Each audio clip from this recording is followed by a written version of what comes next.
couple of years, we've lost 2 of them, the 2 older ones. So there are 7 of us left. But we are a very close family, and our children are very close. Because we are close, our children also are close together.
Angela Dramina Abuaje is a lawyer, lecturer, an advocate for women and gender issues, a consultant, and a trainer as well. She is the executive director of the ACT Foundation Ghana, a women's human rights organization. Angela Dramina Abuaje is a member of many organizations and professional associations, as well as para-professional lay counselor of the Ghana Psychological Council. She participated in a number of major international conferences in relation to law, women and gender issues. I was born in Accra. My mother tells me she had me in Korle Bu Teaching Hospital, and I was moved to Ridge Hospital on the 15th of April 1965. I don't come from Accra though. I come from Chebi in Achimebuakwa and Asafwachim in the same traditional area. I started nursery and kindergarten from Tiny Tots, which was established by the late mother of Mrs. Knudua Ajiman Rollins, Mrs. Ajiman. And then from there, I moved to Haru International Preparatory School, Abekate Sano, and did my common entrance, went to Fansiman Girls Secondary School, where I did Form 1 to 5, O levels. So I did my A level in Holy Child, and then went to the University of Ghana to read law.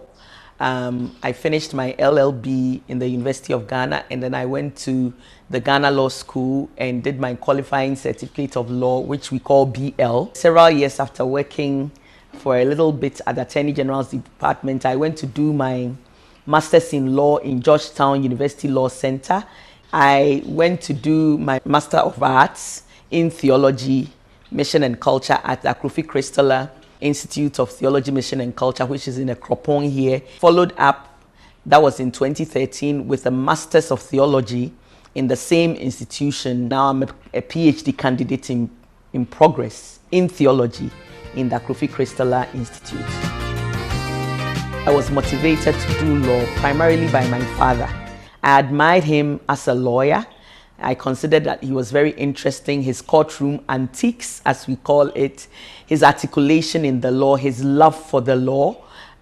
He got us to start arguing even when we were children at home, and he greatly motivated me to become a lawyer. I have a big sister who is a lawyer, whom I also admire very much. She's the third of the children of the siblings. One of my sisters is married to a lawyer. He also passed away, lawyer Atakesen. I mean, at a certain point, it seemed as though I was surrounded by lawyers. Okay, so it became a natural thing for me. I wanted to do law. And I also discovered that I loved to read, I loved to argue, I loved to pitch against other people in terms of ideas, not fighting. And so law became something that I believe came naturally to me to do. I believe that whatever I do has to do with God's call upon my life.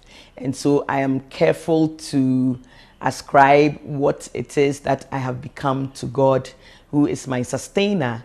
Somewhere along growing up, I also believed, I thought I would go into, I don't know whether I should say, I did tell my mother once that I'll grow up and be a pastor.